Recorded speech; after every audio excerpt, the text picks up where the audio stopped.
Hey, what's up? Today I'm joined here by Vasudev, a computer science graduate from VIT-Vellore. So both of us got admitted to MSc in Applied Computing at the University of Toronto for fall 2021 admit. And we all know that I deferred my admission to the next year, that is fall 2022, but Vasudev joined this year itself. So he is in Toronto right now pursuing his MS. Hey Vasu, thank you very much for taking out the time to join this podcast. Yeah, hey Abdur, it's my pleasure. And yeah, I'm glad to be part of your podcast series. Nice, that's great. So, you have so much going on your profile that I felt that I wouldn't really be doing justice to you if I say out your intro. So, why don't you go ahead and do that for me? Sure, definitely. So I'm Vasudev, and you can call me Vasu as well. So I did my computer science undergraduate at VIT University, and I graduated back in 2020. And by that time, I had some research experience, some international internships, and some publications at the end. And after that, like I worked at University of Montreal at a research lab as a machine learning engineer full time for around 7 to 8 months before joining MScAC program at University of Toronto. Nice, nice. Interesting stuff. So, before we go ahead with anything else, tell me how's life in Canada?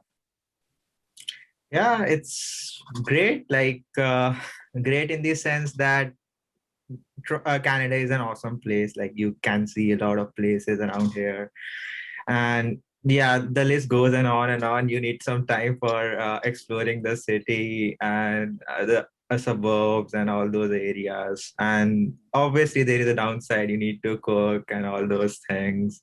But overall, like yeah, I'm liking that. And being like lived in two countries so far, like France and Canada earlier, yeah, like I didn't had a lot of difficulties adjusting to it. So yeah, pretty great so far.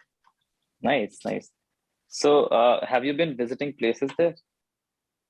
Yeah, for sure. At first, I think it was just kind of excitement to go to some places around in and here because for sure there are a lot of skyscrapers around here. There is a CN Tower, the main amusement here. There is like Nathan Phillips Square, there where a big Toronto sign is written.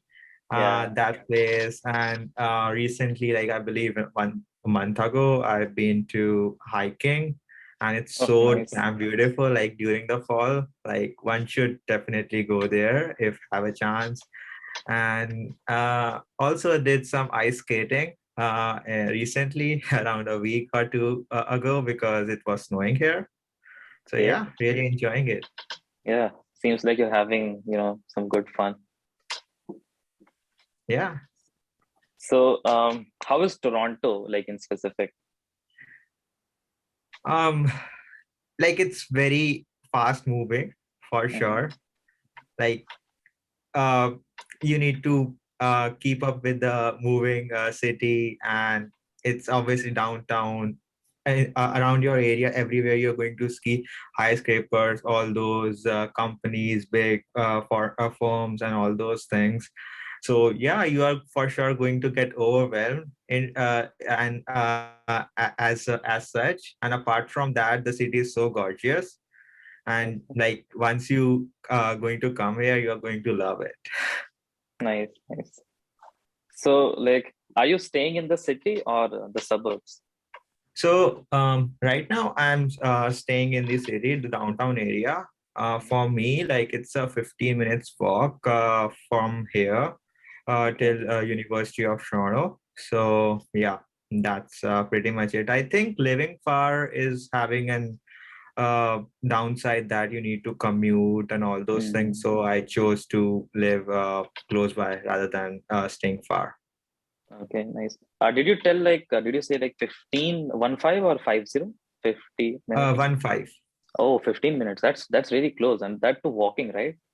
Yeah, that too Yeah, walking. that's So really, I get yeah, a yeah kind of a exercise while exactly. going there. So it's kind of nice. Nice, nice. Great. So, how's the living cost there?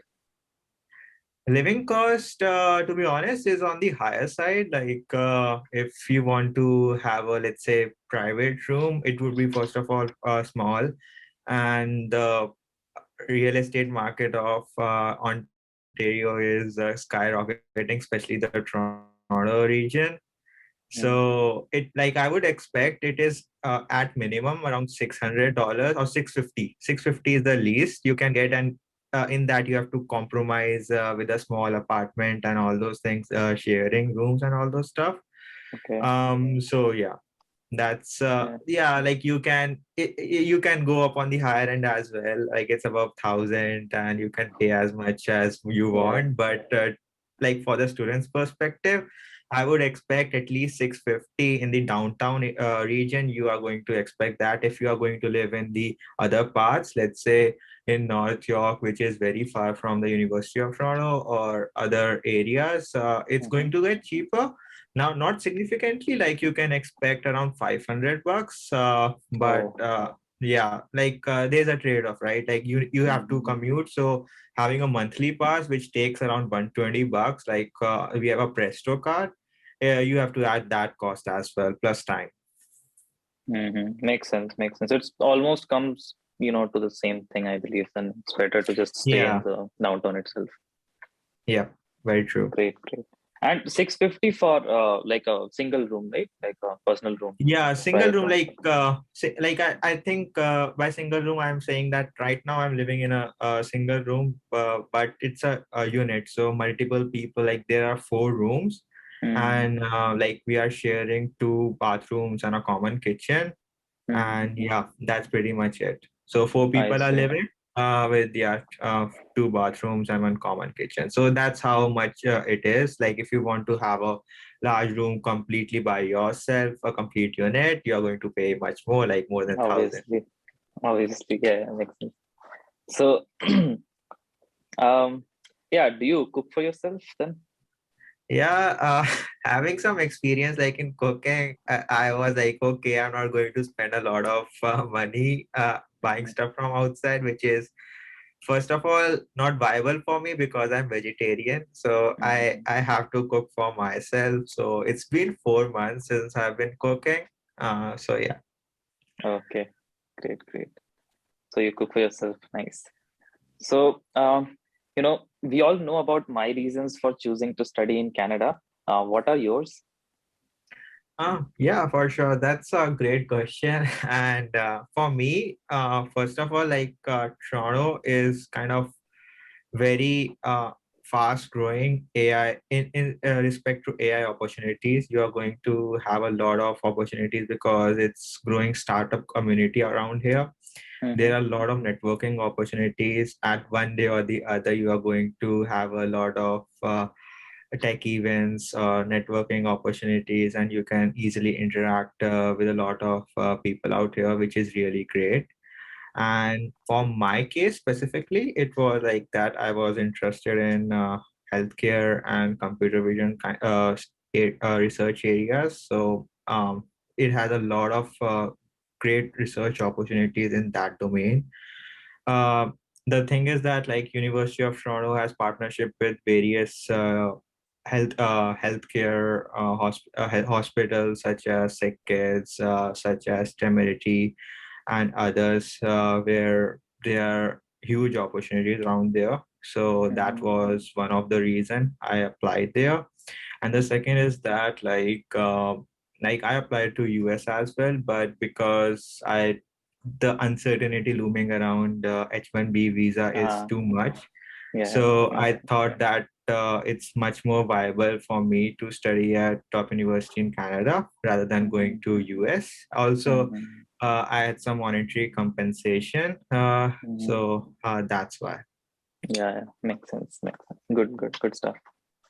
Can you talk a little bit about the MScAC program at U of T? I mean, I've already spoken a lot about it, but would love to hear it from your end. Yeah, for sure. So far it's been 4 months, and it is like as amazing program as it is.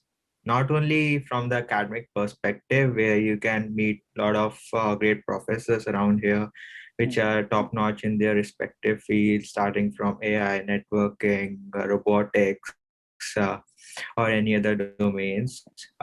But also, the program is really great in that sense that it molds you specifically from the professional perspective. So it provides all, as you know, the some of the courses like communication for computer scientists, which helps you better understand what are the expectations from the employer standpoint and helps you deliver the best. And also, like if you are interested in more opportunities such as like startup or entrepreneurship, that's really great. And lastly, you can connect with a lot of alumni. So MSCAC specifically lets you like assigns you a mentor, which is a past alumni from the program, and you can network with them, get to know more about how to land better opportunities in the sense of internship and future career options. And also from the time to time, like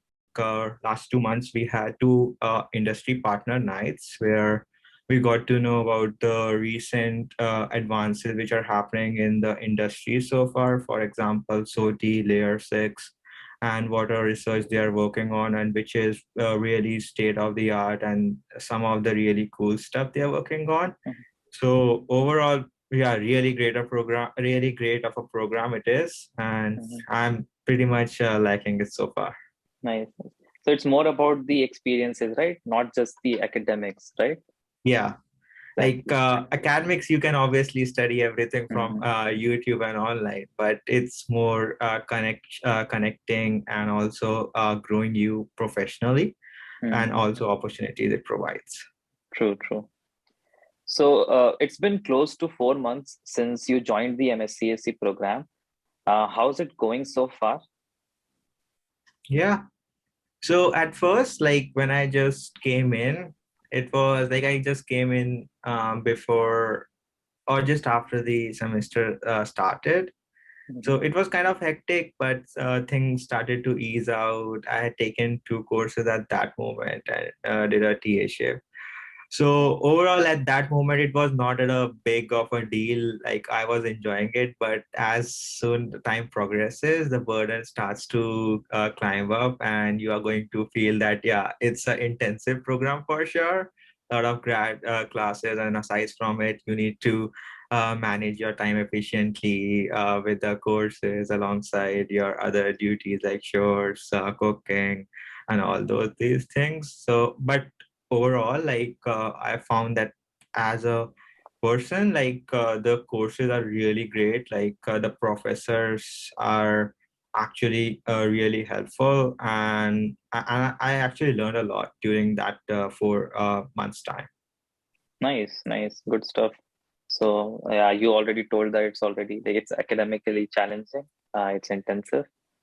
Yeah, it is intensive for sure. Like it's not undergrad, so the expectation is quite of a high. Yeah. So even if you do two courses, you are going to feel that there are a lot of assignments coming in, and you need to work on projects. Aside from it, you need to network with all those alumni. But I think it's part of every program. They are meant to be, the grad programs are meant to be more challenging and extensive. So yeah, I was expecting that, but yeah, it's kind of a stressful, but it depends on person to person how the person manages it. Yeah, makes sense.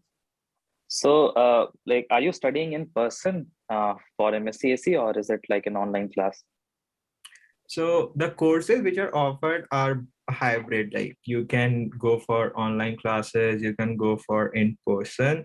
So most of the courses are inclining towards in person, and the courses I took are mostly in person. So I'm really enjoying going to the classes, networking with the prof, learning in not an virtual environment with the Zoom and the Google Meet or something like that. So that's been really great so far for at least the fall semester.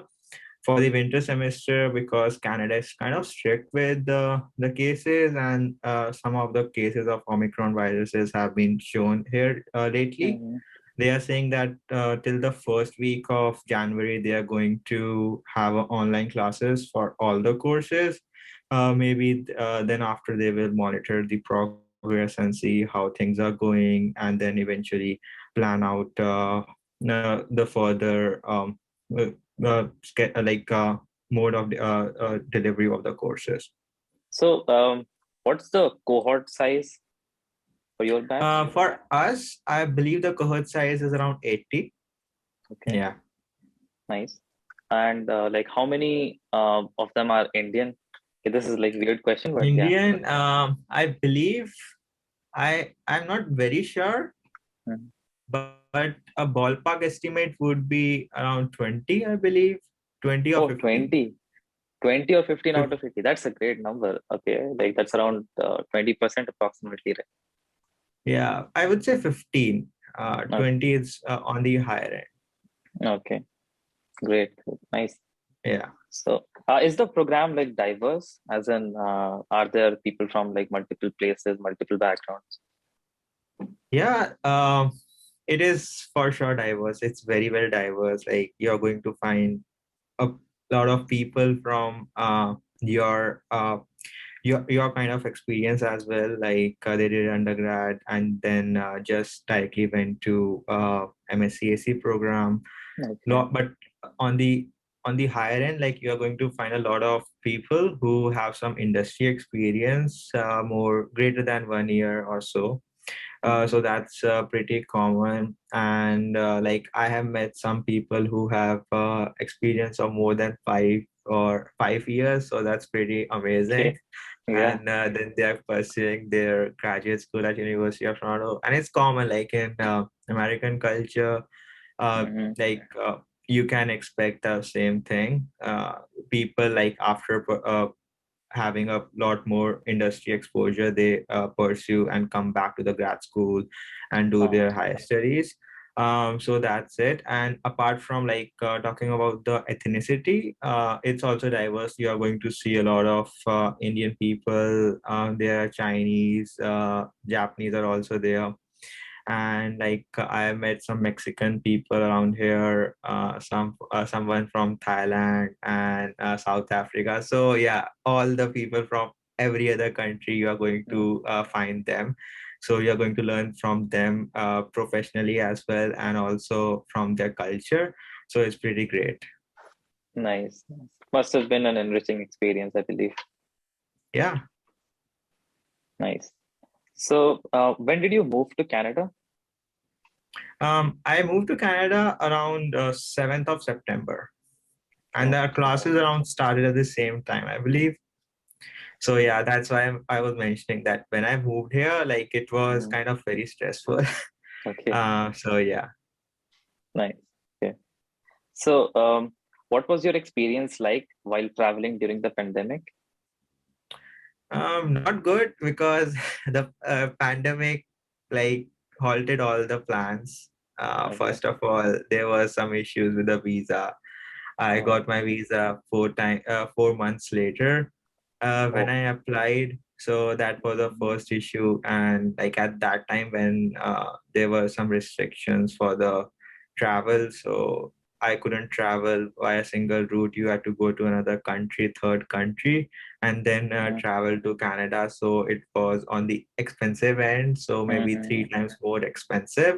Oh. So I had gone to Albania and then traveled to Canada 3 days. So it was very exhausting Okay. experience, and on the higher expense as well.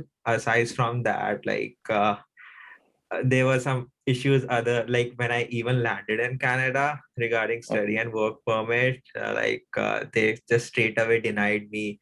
You are not going to get study and work permit right now, which they usually tell that okay, okay, you're going to get study and work permit right away. But that was not the case for me.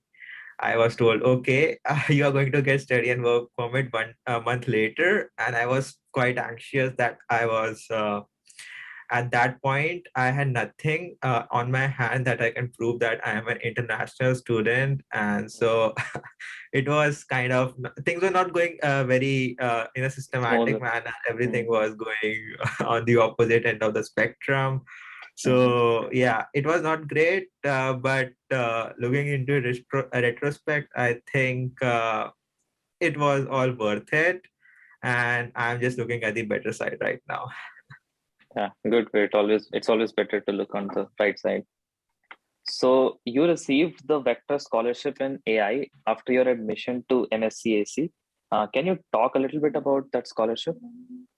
Yeah, for sure. So this scholarship, Vector Scholarship in AI, is provided by Vector Institute, and this scholarship is for master programs which are affiliated with all those Ontario universities, starting from University of Toronto, University of Waterloo, York University, and other universities in Toronto.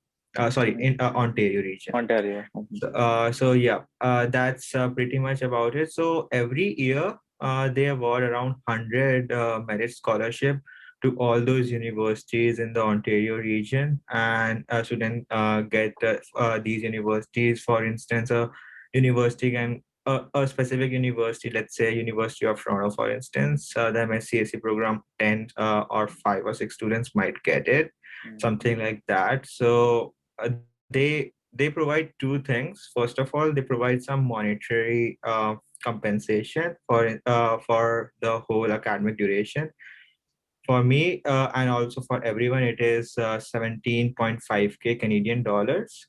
Mhm. So that's Nice. a pretty good amount. And also, aside from that, they provide some career exploration opportunities and networking opportunities from the industry partners, and also provide a lot more connecting opportunities and professional development. So that's really great. So I think I have attended 5 or 6 events like in a Yes. span of 4 months.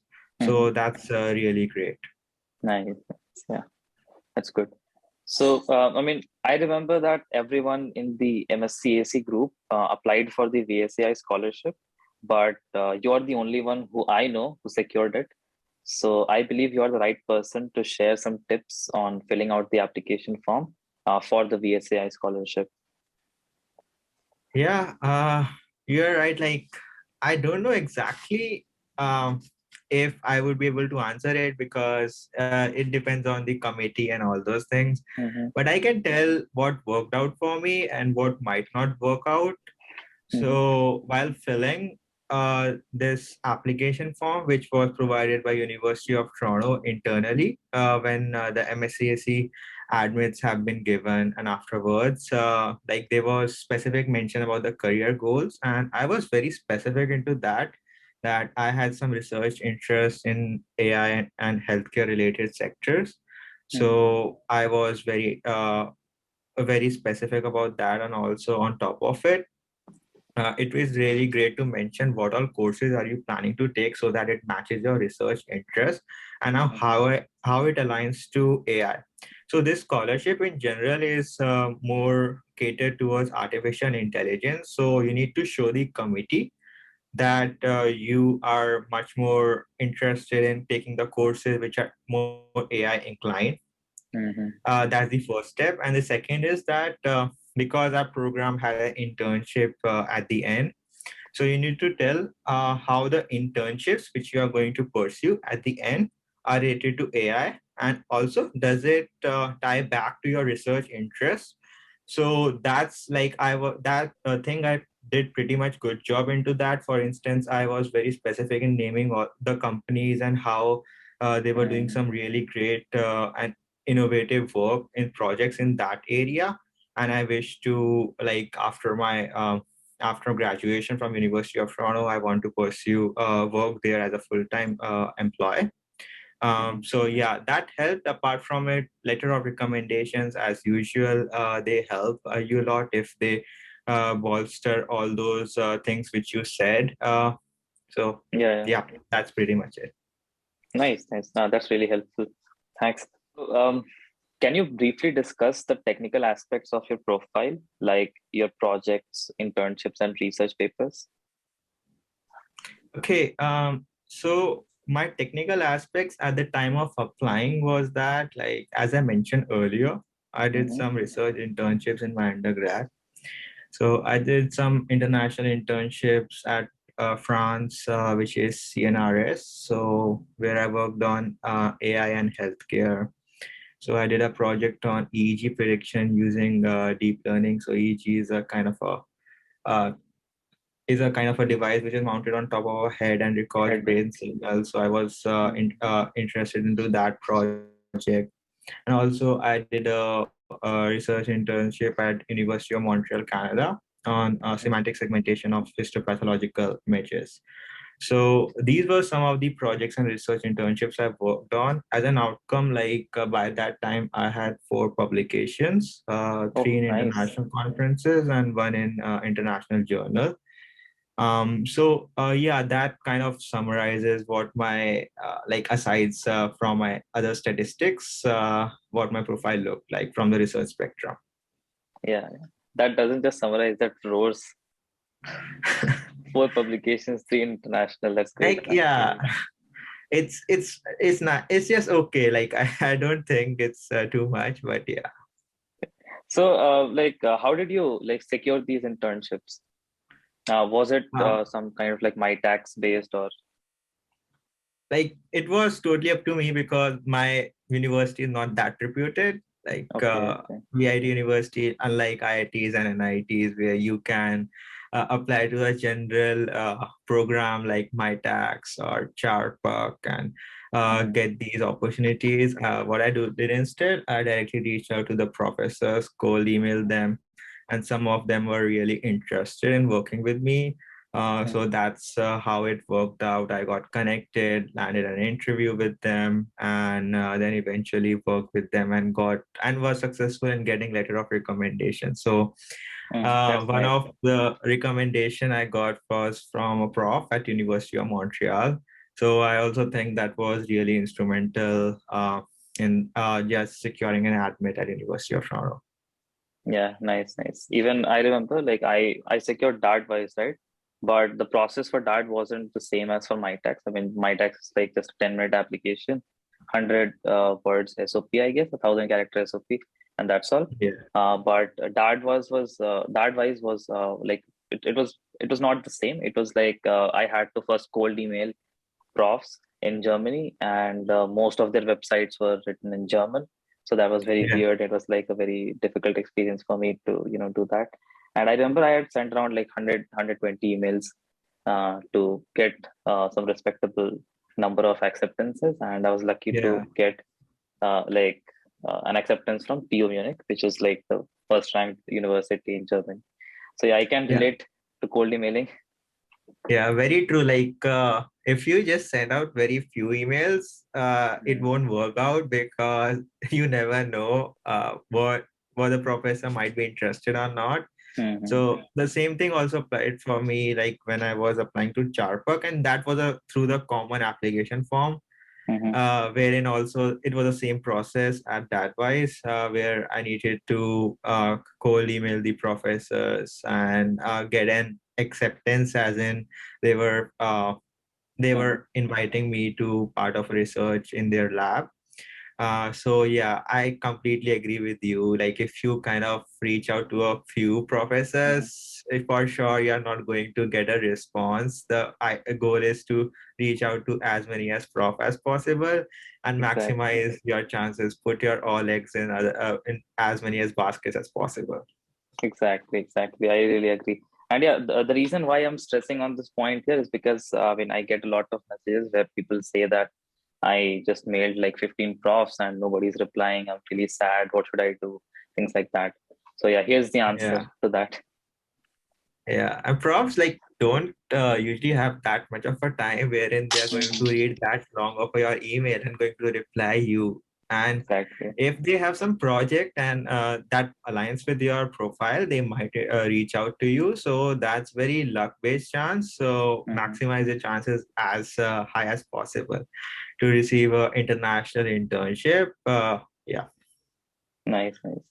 So, did you fund your internships yourself? Like, did you travel to another country to do these, or you just did them like remotely? No, I traveled to other countries, so Hmm. everything was fully funded. Okay. So that was a great part of it. And Yeah, that's like they nice. were paying me stipends and travel ticket and all those things. So I was Hmm. really fortunate on that end Yeah, that I get to travel to another country, do an internship, build relationship with the professor, and yeah, and explore it. It was really nice. exactly. No, the thing is, yeah, you were really fortunate in that case, because some of my friends did the opposite, as in they got acceptances, but the profs weren't ready to fund them, so they had to like pay by themselves, and many were ready to do that also. I remember. Yeah. So I had some offers like from prof where they were not willing to fund, but I Hmm. chose from others where they were kind of willing to fund because I couldn't work remotely. Like it doesn't work. There is a time difference Exactly. and all those things. And yeah. True. True. Makes sense. Makes sense. So, yeah, can you share your GRE and TOEFL or IELTS scores?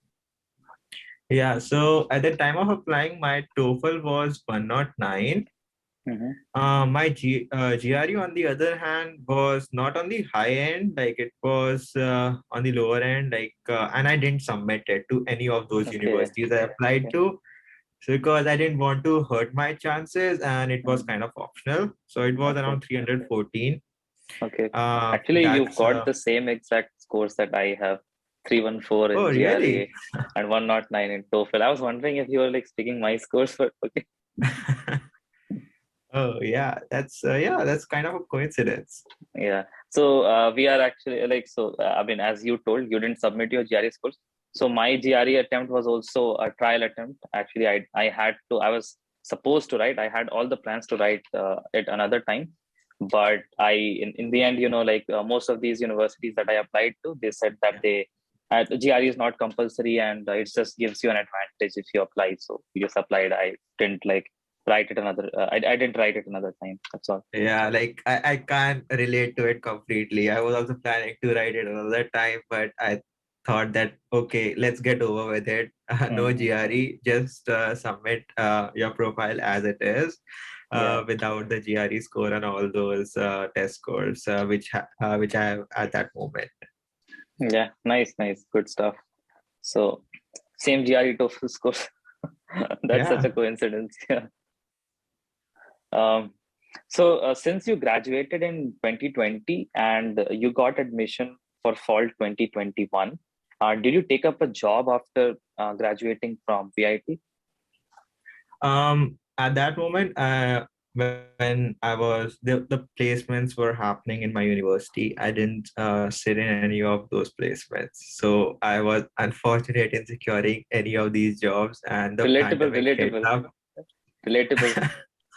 Very relatable. Oh, Yeah. so pandemic hit up and everything got screwed up at the last moment, and I had to look for jobs and everything. But I was fortunate in that end that the research internship which I did at University of Montreal, the Hmm. prof agreed to give me a full-time role.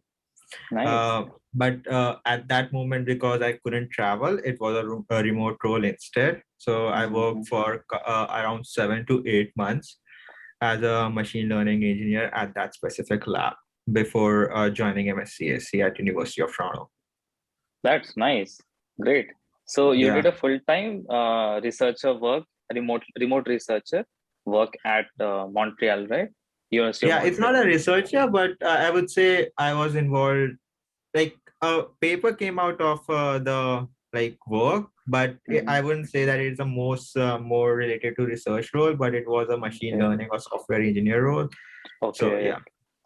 Nice. Nice. That's good too. Yeah. So apart from the technical stuff, what extracurriculars did you have on your profile? I mean, at the time of applying? Yeah. For extracurriculars, I don't think I had a lot, but if I recollect, like I had some of the NGOs I was working in, like I was part of Rotract and Child Rights U as some of those NGOs as extracurricular. I was like on my profile. I had some awards as well. For instance, like Charpak Award, which is only given to 20 students worldwide, like once a Uh, year. and some achievement awards from my university. Um, Aside from it, yeah, I was just part of some open source community at that moment of applying. For instance, I had mentored some students at Google Code in. So yeah, I was actively involved in that, and that's pretty much which summarizes all my extracurriculars at the moment of applying. These things, really add up to making up, like a very holistic profile, I would say. Yeah, very true. Like admission committees do look for a holistic profile rather than being centered on a specific bucket, GPA, GRE, and yeah, that's what people do a mistake in. Like they True. tend to focus everything in put all their eggs in one basket, True. and that hurts. Yeah, makes sense. So, like, what was your CGPA at the time of applying? It was 9.49, I believe. 9.49 out of 10, right? That's Out of 10. really good. Yeah, that's really great. It's excellent. And what, like, according to you, was the highlight of your profile? Like, your unique selling point? Unique selling point, I would say, aside from these statistical scores, test scores, and the GPA, like I didn't had a lot of industry experience because it was just 6 months, and it was also not a, you would say, a core industry experience because it was working at a research lab. Yeah. So what I did was like I worked on other parts of my profile, like my research experience, research internships, some publications. And I believe that these were supported by an international LOR for a prof, from a prof who also was from a Canadian university.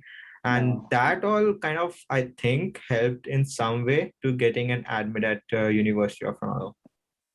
Yeah, true. Yeah, actually, getting an LOR from a prof in the same exact country really does help.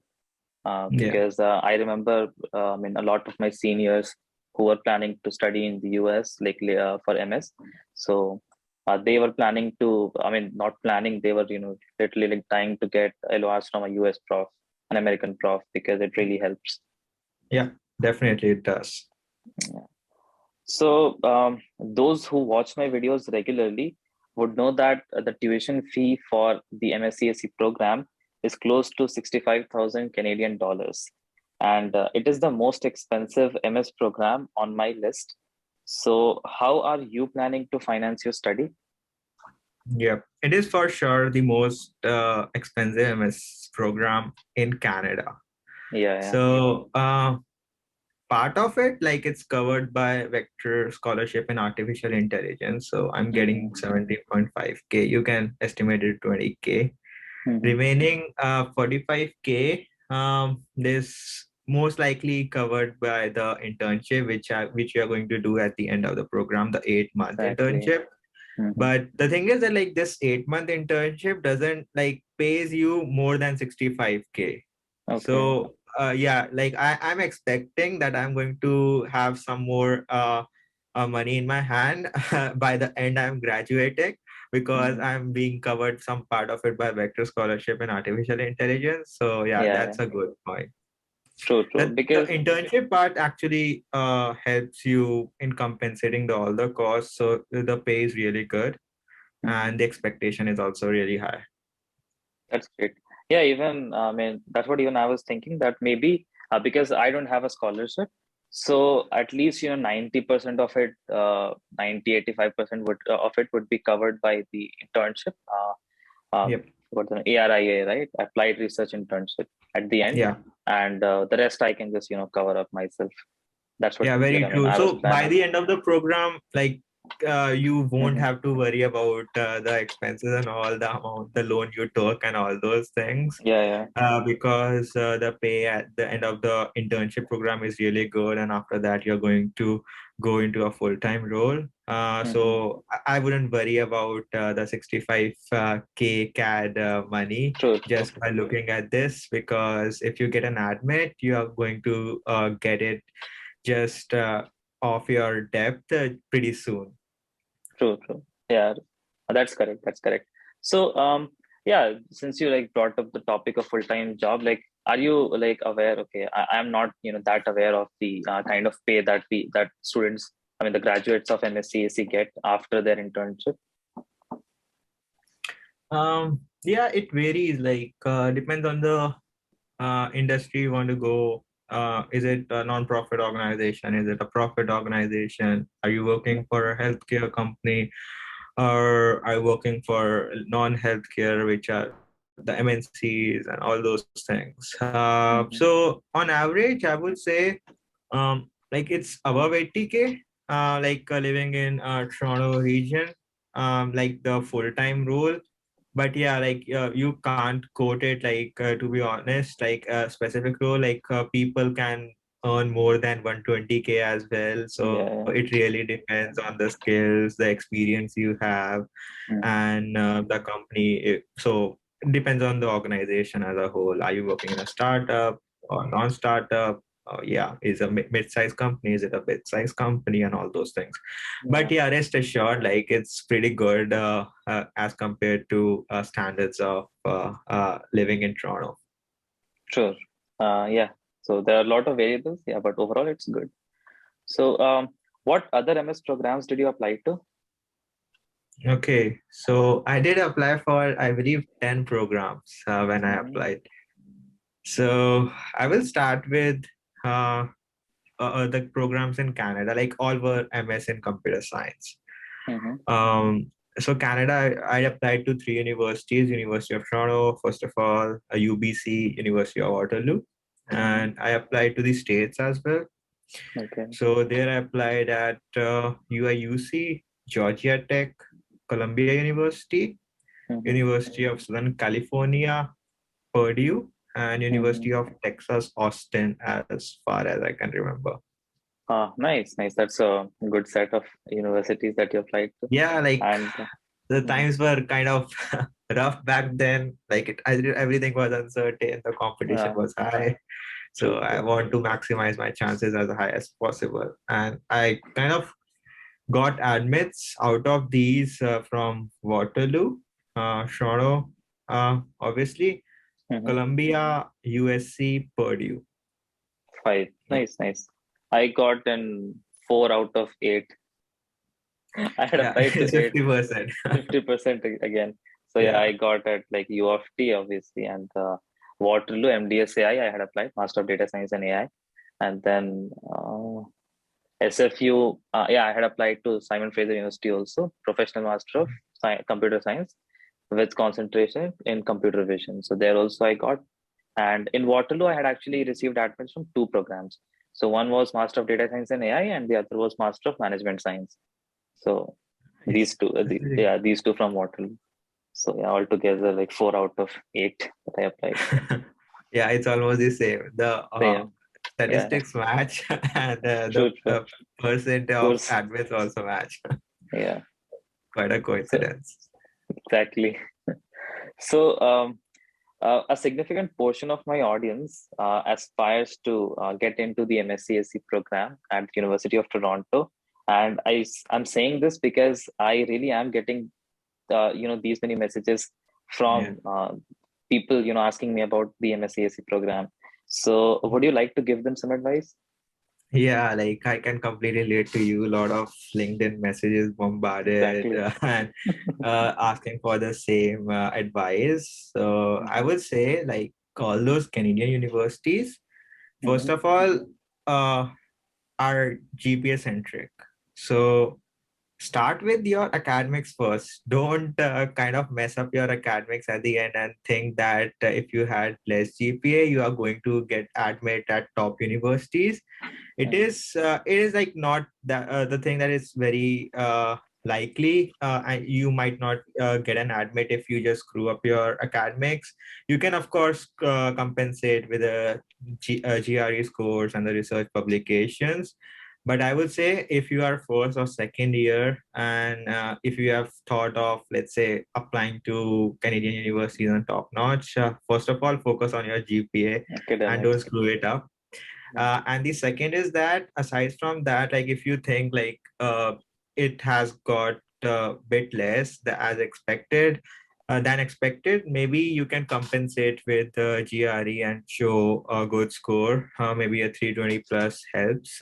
And aside from it, compensating on the other aspects as such as some research internships you did, some publications which came out of your like work, maybe during your undergrad or after your undergrad. It might be a international publication or national. It might be a research internship and all those things. Focus on the other aspects later, but don't try to just focus on that aspect. It might not even help you in the longer run. Right. Yeah, that's kind of which the thing which I feel which is kind of different from the states as well in comparison to Canada. Like Canada, it gives somewhat preference to GPA. So yeah, don't try to mess that thing up. If it messes, yeah, there are alternatives. But I hope it does. You don't do that. Yeah, yeah.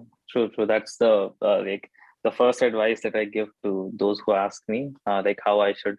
I mean, a lot of the messages that I get are from students who are still in their first year or they're about to join college. So I just tell them, and whatever you do, keep that CGPA up. It will help you later. You don't know where it will help you, but it will help you. Don't worry about that. Yeah, But yeah, just for keep it up. sure. Yeah, like once you just keep your game up in your GPA, you can Hmm. focus on other aspects of your profile. Like that's what Yeah. I did.